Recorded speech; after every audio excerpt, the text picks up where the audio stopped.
प्यारे बच्चों, आइए आज के इस वीडियो में हम कक्षा 10 के प्रश्नावली 4.4 के प्रश्न संख्या 1 का हल देखते हैं। प्रश्न के हल को देखने से पूर्व हमें कुछ चीज़ें जाननी चाहिए। सबसे पहले वह मैं आपको बताता हूँ। आइए ध्यान देते हैं। एक द्विघात समीकरण की बात करें तो उसका जो व्यापक रूप होता है द्विघात समीकरण का, वो आपका होता है ax² + bx + c this equal 0।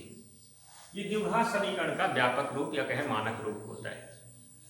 इसमें गुणांक की बात करें तो आप जानते होंगे x² का गुणांक a है, x का गुणांक b है और c जो है यह एक अचर पद है। इसको हल करने के लिए एक गणितज्ञ थे श्रीधराचार्य। उन्होंने एक सूत्र बताया जिसे हम श्रीधराचार्य सूत्र कहते हैं। क्या होता है श्रीधराचार्य सूत्र? श्रीधराचार्य सूत्र ये आपका होता है x = -b ± √b² - 4ac/2a। ये जो सूत्र हमने यहाँ लिखा है ये श्रीधराचार्य सूत्र कहलाता है। और ये जो है x के दो मान, चूंकि ये द्विघात समीकरण है, दो मान मिलने चाहिए, तो x के दो मान ये प्रदान करता है। देखिए प्लस माइनस यहाँ जो चिन्ह है, एक बार इसका अर्थ यह है कि एक बार आप -b + √b² - 4ac/2a लेंगे, एक बार -b - √b² - 4ac/2a लिया जाता है। तो ये आपका श्रीधराचार्य सूत्र कहलाता है। और इस श्रीधराचार्य के सूत्र में जो द्वितीय पद यहाँ पे है, जो अंडर रूट के अंदर लिखा गया है, यानी b² - 4ac, इसको कैपिटल D से प्रदर्शित करते हैं, जिसे हम विविक्त कर कहते हैं। जिसे कहा जाता है विविक्त कर। ये विविक्त कर है b² - 4ac। और इसी पर इस किसी भी द्विघात समीकरण के मूलों की प्रकृति निर्भर करती है। b² - 4ac के अलग अलग मानों के लिए दिए गए द्विघात समीकरण के मूल की प्रकृति अलग अलग होती है। क्या होती है? देखिए, अगर b² - 4ac ये आपका ≥ 0 है, तो ऐसी स्थिति में मूलों का अस्तित्व होता है। मूलों का अस्तित्व होगा, ठीक, तथा मूल वास्तविक होंगे, ठीक। अगर ऐसा है तो, लेकिन यदि इसी में नंबर 2 की जो शर्त है वो आपकी है कि अगर b² - 4ac ≤ 0 है तो मूलों का अस्तित्व नहीं होगा।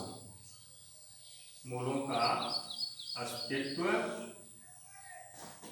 नहीं होगा, अर्थात मूल काल्पनिक होंगे। मूल काल्पनिक होंगे।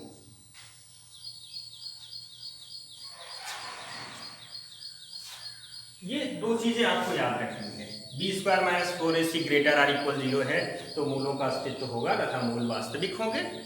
लेकिन अगर b² - 4ac <0 है तो मूलों का अस्तित्व नहीं होगा, अर्थात मूल काल्पनिक होंगे। यहाँ पे ये जो शर्त है b² - 4ac <0, अब देखिए प्रश्न में अगर बात करें तो यहाँ कह रहा था कि निम्न द्विघात समीकरणों के मूलों की प्रकृति ज्ञात कीजिए, यदि मूलों का अस्तित्व हो तो उन्हें ज्ञात कीजिए। मतलब क्या है, अगर आप इस प्रश्न को हल करते हैं और उसमें ये शर्त आपको मिलती है तो आपको मूल ज्ञात करने हैं, और अगर ये शर्त मिलती है तो आपको मूल ज्ञात नहीं करने हैं। क्यों नहीं करने? क्योंकि मूल काल्पनिक होंगे, इसलिए नहीं करने हैं। इसको इस जो आपका विविक्त कर है, इसको अलग परिस्थिति के अनुसार 3 भागों में बांटा जाता है। वो ये है कि b² - 4ac दिस इज > 0 तो मूल का अस्तित्व तो होगा, लेकिन कैसे? मूल असमान होंगे, मूल असमान व वास्तविक होंगे। ठीक, ये हम यहाँ पर देखिए एक जो इसको बांटने का तरीका है ये हो गया। दूसरी तरीका है, जैसे अगले प्रश्नों में हमें हो सकता है पूछे कि मूल समान होंगे या असमान होंगे, तो उस स्थिति में इन शर्तों का प्रयोग किया जाता है। केवल ग्रेटर देन 0 मूल असमान व वास्तविक होंगे। लेकिन दूसरा इसमें जो है b² - 4ac दिस इक्वल 0, तो मूल समान व वास्तविक होंगे। वास्तविक तो दोनों में होते हैं, लेकिन स्थिति ये है कि अगर b² - 4ac ग्रेटर 0 है तो मूल असमान और वास्तविक होंगे, यानी मूल बराबर नहीं होगा। लेकिन अगर b² - 4ac बराबर 0 हो गया तो मूल समान और वास्तविक होंगे। तो ये जो कंडीशन था इसको दो भागों में विभक्त कर दिया गया। और नंबर 3 आपका जो है कि b² - 4ac इज लेस 0, तो इसका मतलब है मूल काल्पनिक होंगे। यह बात आपको समझ में आई होगी। इसे आप वीडियो देख करके इसका नोट्स तैयार कर लेंगे, काफी इंपॉर्टेंट है। इस चीजों की सहायता से ही हम इन प्रश्नों को हल कर सकते हैं। तो ठीक है, अब आप नोट कर लेंगे इसे, और मैं यहां से मिटा करके आपको सवाल बताता हूं।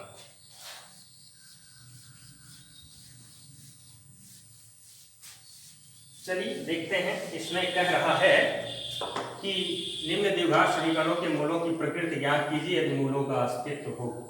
अब मूलों का अस्तित्व हो, मूलों का अस्तित्व कब होगा? अभी हमने आपको आगे बताया कि अगर b² - 4ac अर्थात विविक्त कर ग्रेटर आर इक्वल 0 है तो मूल का अस्तित्व होगा, अदरवाइज नहीं होगा। तो देखते हैं, देखिए फर्स्ट क्वेश्चन का सवाल देखते हैं। फर्स्ट ये है, इसका सवाल देखते हैं। इसमें दिया गया 2x² - 3x + 5 = 0। ऐसे सवालों को जिसमें प्रकृति ज्ञात करना हो, अस्तित्व पता करना हो, सबसे पहले हम इसके मानक रूप से तुलना कर लेते हैं। यानी उपरोक्त समीकरण का ax² + bx + c = 0 से तुलना करने पर देखिए तुलना करेंगे ax², यहाँ ax² रहते हैं 2x² यानी a की जगह पर यहाँ 2 है, तो ये बराबर 2 हो गया। ऐसे देखें b, यहाँ है +bx, यहाँ है -3x, तो यहाँ x मैच कर रहा है, जो नहीं मैच कर रहा वो है b = -3, तो b का मान -3 हो गया। यहाँ +c है, वहाँ +5 है, तो c = 5 हो गया। ठीक, बात समझ में आई होगी। सबसे पहले इसका a b c का मान निकाल लेते हैं, निकाल लिया हमने। अब विविक्त कर निकालते हैं। अब जो है d = b² - 4ac। ठीक, तो b² - 4ac, b की वैल्यू क्या है रखिए यहाँ पे, ये विविक्त कर है, विविक्त कर निकालेंगे तो b का मतलब -3 का वर्ग -4a का मतलब 2, तो गुणे 2 गुणे c यानी गुणे 5। तो हल कर लेते हैं।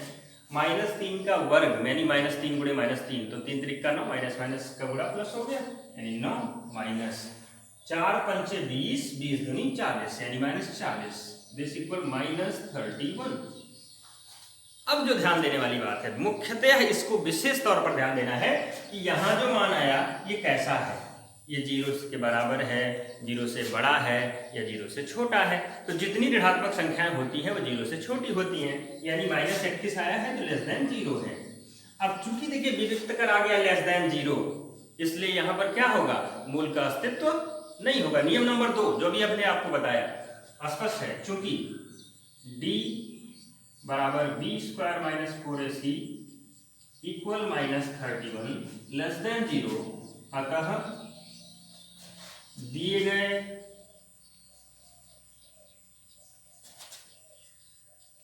द्विघात समीकरण के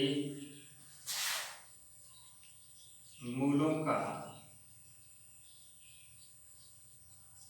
अस्तित्व नहीं होगा। ये बात समझ में आ गई होगी। लेकिन यदि मान लीजिए किसी प्रश्न में अस्तित्व होता है, जैसे अगले जो खंड दिए गए हैं, तो वहाँ पर हम इसको हल करने के लिए श्रीधराचार्य सूत्र का प्रयोग करेंगे। वो आप अगली वीडियो में देखेंगे।